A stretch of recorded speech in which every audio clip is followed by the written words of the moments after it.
Hello, welcome to Tips and Trick, channel Bali Blind Podcast. Tips and Trick adalah sebuah episode podcast tentang tips-tips yang isinya berbagai macam tips pemeliharaan alat, tips kesehatan, atau tips-tips yang lainnya. Wah, episodenya sangat seru ya. Ingat, episode ini akan terbit setiap hari pukul 11 siang waktu Indonesia Tengah. Ada apa dalam episode hari ini? Yuk kita langsung masuk ke episodenya.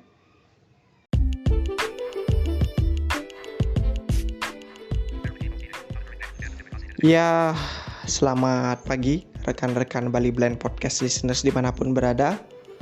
Senang sekali saya Satria Yus dapat berjumpa lagi dengan kamu semua di acara Tips and Tricks dalam episode ketiga. Nah, di pagi menjelang siang kali ini, pagi menjelang siang, karena jam 11 kan. Jadi saya akan menghadirkan satu tips. Sebelum saya menjelaskan satu tips, saya akan menginformasikan dulu pada pendengar semua. Bagi pendengar yang ingin berdiskusi mengenai podcast ataupun podcasting, nanti saya akan sertakan ya link grup diskusinya via Telegram. Jadi nanti teman-teman bisa chatting bersama kita selaku admin di grup diskusi podcast. Dan teman-teman bisa bebas bertanya tentang bagaimana sistem software yang digunakan dan sebagainya ya. Dan buat teman-teman kita tunanetra juga bisa ikut bergabung. Nanti linknya bisa saya sertakan. Nanti setelah podcast ini di-share, maka linknya akan teman-teman dapatkan ketika melihat deskripsinya. Oke, langsung aja saya akan menghadirkan satu tips di sini. Dalam episode tips and trick yang ketiga, kita akan mengenal yang namanya tips bisnis kecil. Maksudnya tips bisnis yang harus kita jalani ketika kita menjalankan bisnis kecil, baik itu ya menjadi seorang penjaga panti pijat ataupun menjaga warung ya, bagi teman-teman yang punya warung mungkin, atau mengelola sebuah recording studio. Nah, bisa juga. Atau justru teman-teman mengelola sebuah dagangan kecil yang dijual secara virtual atau online. Nah, gitu. Oke. Jadi bisnis kecil itu sebenarnya keterangannya simpel aja. Bisnis kecil adalah sebuah kegiatan bisnis yang kita jalani berdasarkan kemauan kita. Kita bisa mengatur bagaimana modalnya, kemudian seperti apa isinya, dan juga apa goalnya. Kayak gitu. Jadi tips yang pertama, nah ini untuk para penjaga recording studio dulu nih mungkin. Nah, jadi ketika kamu menjadi seorang penjaga recording studio misalkan, ada 5 hal yang harus teman-teman ketahui. Yang pertama, keadaan pelanggan misalkan, atau keadaan customer. Maksudnya kita harus tahu bagaimana sih perilaku customer di studio kita ketika kita berhubungan dengan customer, mungkin via telepon atau via WA atau mungkin via Facebook page gitu, chatting gitu, kita nggak tahu ya. Kita harus mengetahui apa yang diinginkan oleh pelanggan atau keadaannya seperti apa. Terus yang kedua adalah cara pelanggan berkomunikasi dengan kita. Bagaimana sopannya, kemudian apakah dia mengetahui studio ini dari temannya atau justru mencari di media internet. Nah, seperti itu. Dan harus ditanyakan ya yang kedua, kesopanan dan tanyakan dari mana dia mendapatkan alamat studio kita. Terus kemudian yang ketiga, permintaan. Kita harus bisa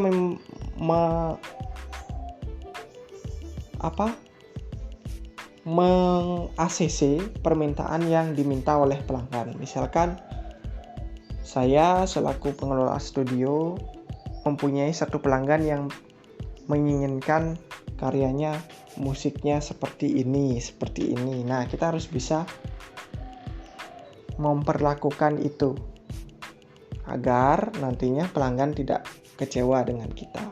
Karena kita sudah berani menerima dia, berarti berani menanggung segala jenis permintaan yang dia ajukan kepada kita.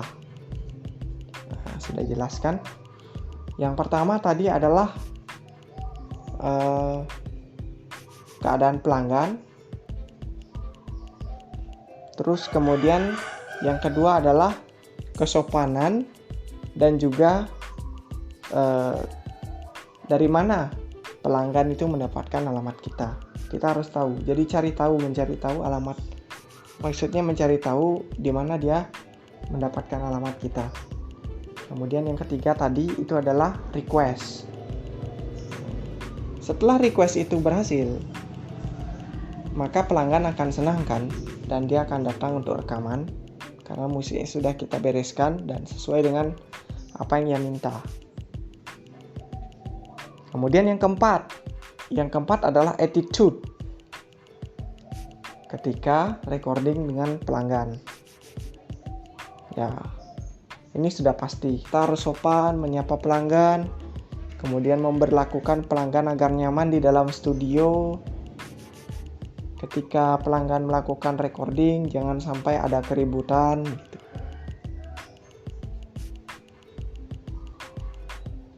Terus kemudian ketika pelanggan selesai rekaman, ajaklah dia untuk berbincang-bincang masalah studio, bagaimana studio ini, apakah studio ini sifatnya masih terbatas atau tidak, karena kan pelanggan kadang-kadang ada yang minta musik yang melebihi batas studio ya kadang-kadang. Tetapi nggak apa-apa karena kita berani menerima, berarti kan bisa menanggung resikonya. Kayak gitu. Terus yang terakhir, hal yang kelima itu adalah ketika kita sudah menyelesaikan garapan, kita harus memiliki rasa persaudaraan. Ya, jangan sampai ada ketika kita sudah selesai membuatkan si pelanggan ini karya, jangan sampai hubungan kalian terputus oleh pelanggan. Siapa tahu aja nantinya ada pelanggan yang ingin rekaman lagi dan lagi ke tempat kita. Kayak gitu. Nah, 5 hal itu harus terjalin ya. Yang pertama, keadaan pelanggan. Pelanggan itu bisa nggak, mau nggak menerima kita sebagai studio rekamannya, melihat dari harga yang kita tawarkan. Nah, ketika dia mau, lanjut ke tips yang kedua. Dari mana dia mendapatkan alamat kita? Atau apakah dia sopan dalam berbicara? Nah, seperti itu. Kesopanan dan juga search di mana dia mendapatkan alamat kita. Nah, kemudian yang ketiga adalah request pelanggan itu seperti apa sih? Kita harus tahu dan kita harus turuti requestan tersebut. Kemudian yang keempat itu adalah etika. Nah, ketika pelanggan sudah ada di samping kita, rekaman di studio. Terus kelima, persaudaraan antar pelanggan dan pemilik studio. Nah, itu harus kita jaga. Nah, itu untuk teman-teman yang memiliki studio rekaman pribadi. Kemudian sama juga halnya dengan rekan-rekan yang mungkin menjaga warung atau menjadi seorang pemijat ataupun yang lainnya. Hal pertama kedua itu kalian harus bisa menyesuaikan ya. Kalau warung, hal yang pertama itu mungkin tidak perlu karena kita kan sudah membuat harga pasti dengan barang kita. Yang diperhatikan adalah kedua, ketiga, keempat, dan kelima. Yaitu dari mana sih pelanggan ini bisa mendapatkan alamat warung kita, kemudian dia requestnya mau apa. Nah, kemudian yang keempat tadi etikanya seperti apa ketika kita sudah dihadapkan oleh pelanggan di warung kita atau di panti pijat kita. Kita harus sopan dan segala macam. Kemudian yang kelima, ikatan persaudaraan, apalagi si customer kita yang pertama itu justru akan menjadi langganan di warung kita atau di tempat kita pijat itu. Nah, seperti itu. Kalau yang studio, hal pertama itu harus ditentukan harus diperhatikan karena dia kan pasti akan memilih studio juga. Karena kita kan punya harga ya di sini ya. Rekaman itu harganya berapa? Kita perhatikan juga keadaan pelanggannya seperti apa. Tapi kita kasih dulu harga yang sebenarnya. Untuk harga recordingnya segini Pak atau Bu. Kalau untuk satu lagu biasanya saya ambilnya segini. Nah seperti itu. Nah kita perhatikan tuh keadaan pelanggannya seperti apa. Apakah dia mau? Nah ketika dia, oh maaf Pak, sepertinya saya sepertinya harganya terlalu mahal. Mungkin saya bisa cari studio lain. Nah tips yang keenam untuk studio, jangan terlalu mengharapkan pelanggan itu rekaman di tempat kita apabila mereka merasa harga yang mereka terima terlalu mahal. Mungkin terlalu mahal ataupun mungkin terlalu jauh dari pandangan dia seperti itu. Nah misalnya kayak gitu, saya bilang harganya segini Pak. Oh ya mohon maaf, mungkin di tempat Bapak saya rasa ini terlalu mahal. Mungkin saya bisa cari studio lain. Nah kita harus punya trik. Di tips ke-6 itu jangan terlalu mengharap atau kita bisa menawarkan esensi harga yang lain. Misalkan, oh iya Pak gak apa-apa, tapi kalau misalnya Bapak ingin rekaman di tempat saya, nah misalnya gitu. Tapi kalau Bapak ingin rekaman di tempat saya, mungkin kalau untuk Bapaknya saya turunin deh, misalnya setengah harga ataupun 25% menjadi sekian, biar Bapaknya bisa menjangkau. Dan Bapaknya tadi bilang kan Bapaknya pengen atau Ibunya pengen buat channel YouTube, bisa kok rekaman di tempat saya dengan harga yang mungkin lebih rendah. Karena saat ini saya juga membutuhkan membutuhkan yang namanya komentar dari hasil rekaman saya. Mudah-mudahan rekaman yang diterima juga bagus, seperti itu. Kita tawarkan esensi harga yang lain. Nah, ketika pelanggan ini menerima hal itu, pasti dia berpikir, wah, ini studionya justru nurunin harga karena saya mungkin nggak bisa atau gimana bayar segitu. Nggak juga. Nah, pasti si pelanggan juga punya pemikiran, oh iya ya, ini harganya udah turun nih. Ya udah deh gitu. Pasti dia akan mencari atau berubah pikiran mungkin, oh iya ya Pak, nggak apa-apa lah kalau gitu, kalau Paknya bisa segitu saya mau udah. Nah seperti itu.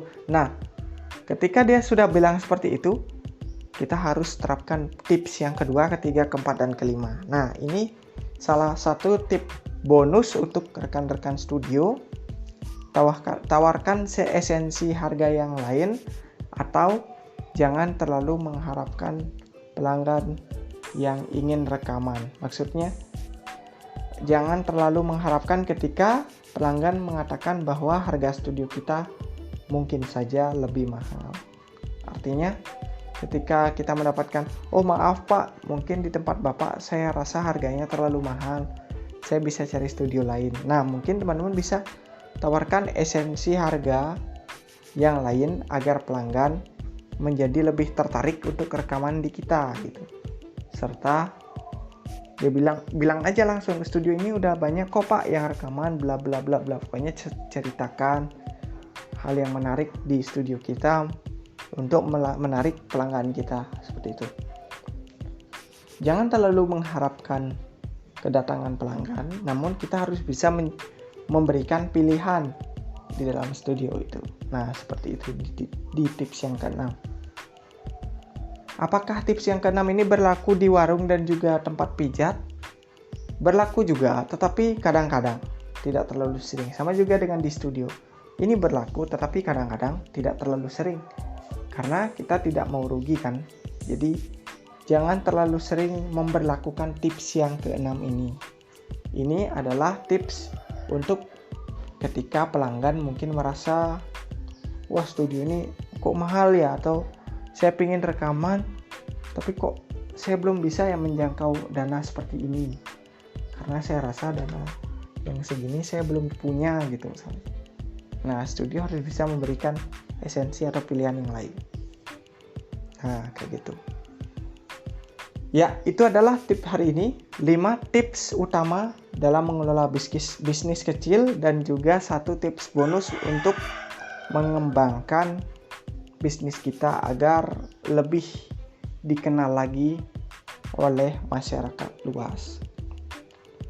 Saya harap teman-teman puas mendengarkan tips hari ini dan mudah-mudahan juga buat teman-teman yang punya bisnis kecil, baik itu panti pijat, warung, ataupun bisnis studio recording, tidak dikecewakan oleh pelanggan setelah mendengarkan tips-tips ini.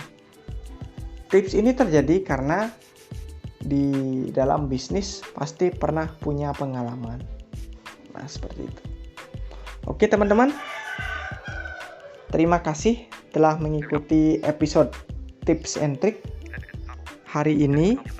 Mudah-mudahan episode tips and trick episode 3 ini bisa membantu teman-teman dalam berbisnis ya. Oke.